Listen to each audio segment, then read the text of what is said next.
Assalamualaikum warahmatullahi wabarakatuh. Nama saya Muhammad Hafizuddin. Saya daripada kelas DPM 5A. So, untuk projek final kita orang akan terangkan sedikit demi sedikit tentang Ar-Rahnu Bank Islam. Assalamualaikum warahmatullahi wabarakatuh. Nama yang diberi iaitu Muhammad Khairul Naim bin Muhammad Yusof daripada kelas DPM 5A. Assalamualaikum warahmatullahi wabarakatuh. Nama saya Muhammad Syazwan bin Jamaluddin dari kelas DPM 5A. Kumpulan Malaysia Berhad BNB mula beroperasi sebagai Bank Islam pertama Malaysia pada tarikh 1 Julai 1983. Bank Islam ditubuhkan pada mulanya untuk memberi alternatif kepada orang Islam di negara ini menggunakan perbankan berlandaskan syariah. Ditubuh dengan modal disahkan sebanyak RM500 juta dan modal berbayar berjumlah RM80 juta. Dana pemegang saham Bank Islam melonjak kepada RM2.5 bilion pada Disember 2010. Suatu bukti kejayaan dalam pertumbuhan jangka panjang.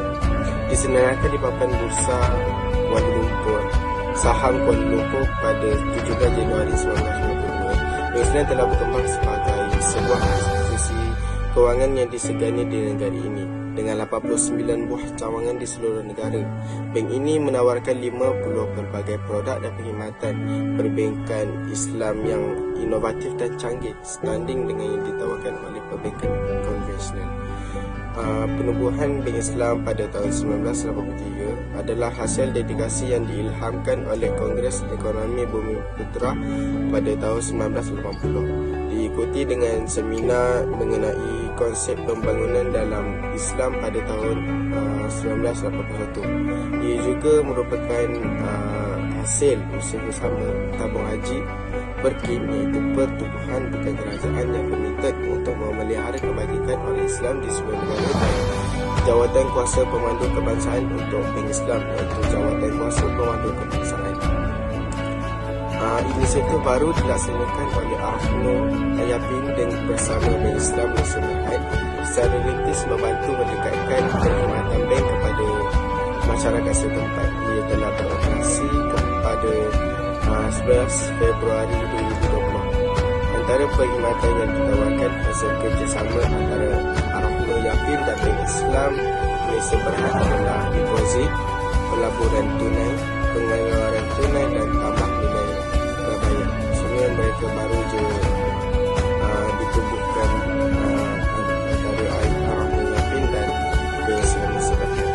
Antara cawangan terawal yang mempunyai tawaran perkhidmatan ini adalah Ar-Rahnu Yatim Kangar, Pendang, Sungai Dua, Putrajaya, Parit Jawa dan Bukit Bakri serta Setiu, dan akan dikembangkan ke cawangan Ar-Rahnu Yatim yang lain di masa akan datang. Lebih banyak produk perkhidmatan akan ditawarkan kepada semua prospek dan pelanggan Ar-Rahnu Yatim dengan kerjasama berterusan bersama Bank Islam Malaysia Berhad. Akan tetapi sebelum Bank Islam bekerjasama dengan Yatim, Ar-Rahnu Bank Islam sendiri telah membuka 9 cawangan di Malaysia.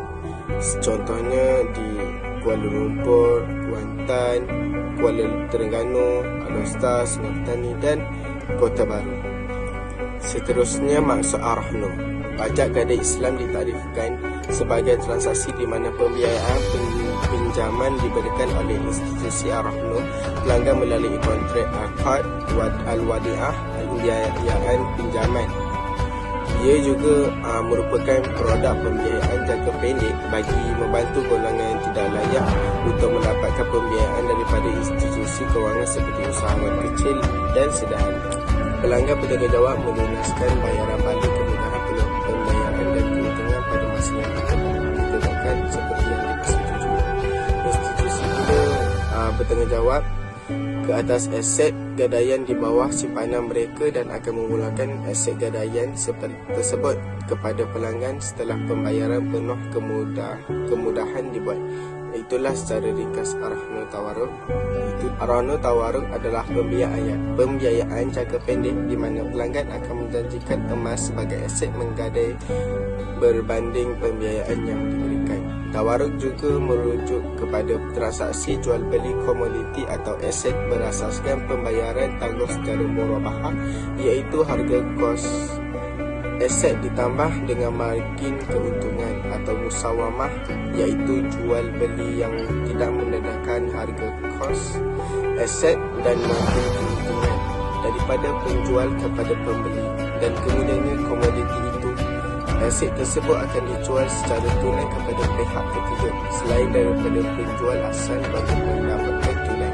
Ia juga dikenali sebagai komoditi murabahah. Kebiasaannya konsep ini digunakan dalam struktur produk deposit, pembiayaan, pengurusan aset dan tanggungan risiko. Al-Ujrah, pelanggan perlu menyediakan emas sebagai cakaran. Contoh, jika pelanggan mempunyai emas bernilai RM10,000 dan dia memerlukan wang RM7,000, institusi akan memberikan kemudahan pembiayaan kewangan sebanyak itu selain daripada penjual asal bagi mendapatkan tunai. Ia juga dikenali sebagai komoditi murabahah. Kebiasaannya konsep ini digunakan dalam struktur produk deposit, pembiayaan, pengurusan aset dan tanggungan risiko.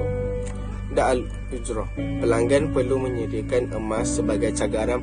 Contoh, jika pelanggan mempunyai emas bernilai RM10,000 dan dia memerlukan wang RM7,000, institusi akan memberikan kemudahan pembiayaan kewangan sebanyak RM7,000 berdasarkan kepada kadar keuntungan dan caj berkenaan. Dalil arahnu. Okey, wa in kuntum ala safarin wa lam tajidu katiban farihanun ma'budah. Okey, surah Al-Baqarah 283 nisbah 2. Okey, maksudnya jika kamu dalam perjalanan dan bermuamalat tidak secara tunai sedangkan kamu tidak memperolehi seorang penulis, maka hendaklah ada barang tanggungjawab yang boleh dipegang. Itu adalah dalil arahnu yang terdapat dalam Islam ni. Okey, kelayakan pula yang ada terdapat dalam arahnu Islam, iaitu antara syarat kelayakan bagi sikit ini adalah individu yang berumur 18 tahun dan ke atas, dan dia perlulah warga negara Malaysia dan atau berstatus penduduk tetap atau warga asing. Yang bukan penduduk tetap kat sini pun boleh juga. Yang mempunyai permit pekerjaan. Lagi satu, mestilah mempunyai kad pengenalan dan pasport. Selain itu, mestilah mempunyai nombor telefon dan alamat tempatan untuk dihubungi dan juga bukan seorang yang muflis. Itu adalah kelayakan yang ada dalam arahnu Bank Islam. Okey, seterusnya iaitu aset gadaian dan cagaran. Okey, gadaian bermaksud meletakkan sesuatu barang yang berharga sebagai jaminan kepada sesuatu hutang yang diperolehi oleh seseorang pemberi hutang dengan perkiraan bahawa jika orang yang berhutang tidak dapat melunasi hutangnya, maka pemberi hutang boleh mendapat kembali barang atau wangnya daripada barang gadaian itu. Antara syarat penerimaan marhun ialah aset tersebut mestilah aset yang bernilai seperti emas, perak dan lain-lain. Okey, seterusnya iaitu ciri pinjaman. Antara ciri-ciri pinjaman ialah margin sehingga 70% daripada nilai aset gadaian. Jumlah minimum adalah RM100. Okey, itu ciri pinjaman. Yang seterusnya iaitu tempoh gadaian. Tempoh gadaian adalah sehingga 6 bulan dari tarikh pinjaman diberikan serta gadaian dibuat. Tempoh lanjutan gadaian adalah dihadkan kepada 2 kali atau tempoh gadaian maksimum selama 18 bulan dengan syarat penggadai melansaikan upah simpan dan segala cas kos yang masih berbaki. Okey, itu adalah tempoh gadaian. Yang seterusnya iaitu cara pembayaran. Cara pembayaran yang ada di dalam arahnu Bank Islam iaitu adalah secara tunai sahaja. Maknanya tunai sahaja yang boleh. Okey. Seterusnya iaitu konsep syariah. Okey, perbankan Islam mempunyai tujuan yang sama dengan perbankan konvensional, melainkan operasinya adalah berlandaskan prinsip syariah yang dikenali sebagai fiqh muamalat, peraturan-peraturan Islam di dalam urus niaga. Prinsip dasar perbankan Islam ialah perkongsian untung dan rugi dan larangan ke atas riba. Okey. Di dalam Bank Islam, Emas yang diterima ialah emas 24 karat iaitu 999, 23 karat iaitu 950, 22 karat iaitu emas 916, 21 karat iaitu emas 875 dan 20 karat iaitu emas 835. Seterusnya ada 4 konsep syariah yang digunakan di dalam bank Islam. Konsep pertama ialah kad, yang mana bank Islam memberi pinjaman jangka pendek kepada pelanggan. Yang kedua iaitu pelanggan dapat menjaga aset gadaian kepada bank Islam untuk tujuan pencapaian. Selain itu, wadiah yang mana pegangan ke atas aset gadaian adalah berdasarkan kepada kontrak wadiah yadamamah. Sehubungan itu, bank Islam bertanggungjawab ke atas aset gadaian dan akan memulangkan kepada pelanggan atau penggadai setelah pembayaran penuh pinjaman atau penebusan aset gadaian dibuat. Yang terakhir sekali ialah ujrah, yang mana pihak bank akan mengenakan upah simpanan kepada pelanggan mengikut nilai aset gadaian dan tempoh yang diberikan. Sekiranya penggadai gagal memenuhi kewajipan atas aset gadaian, akan dilaksanakan risiko yang dihadapi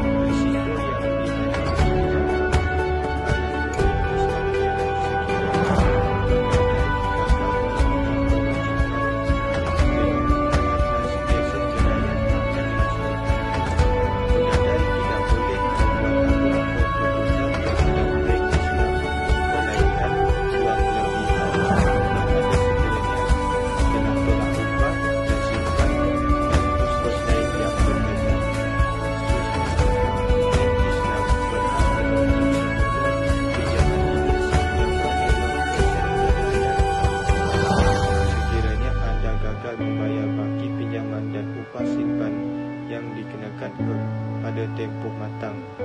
FI penggunaan pengurusan lelongan sebanyak 2% daripada jumlah pinjaman atau RM10 yang mana lebih tinggi akan dikenakan ke atas setiap aset gadaian yang dilelong mengikut tempoh masa tertentu. Seterusnya ialah perbezaan antara konvensional dan rahnu. Konvensional, dia lebih memaksimumkan keuntungan tanpa mengikut syariah Islam dan dia mengamalkan sistem pemberian pinjaman wang kepada pelanggan dengan mengenakan faedah yang berganda.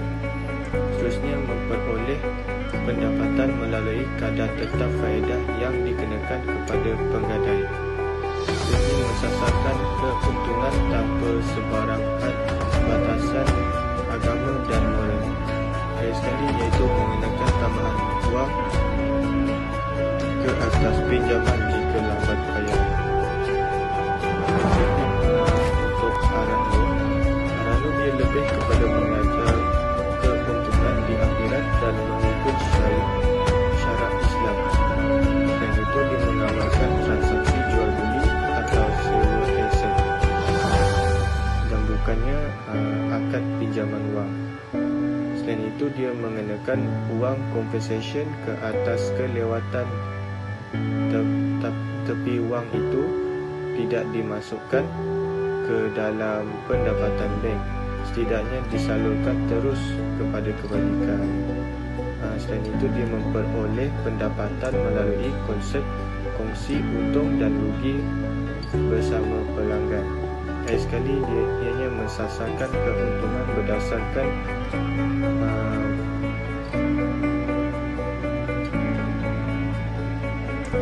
ianya berdasarkan prinsip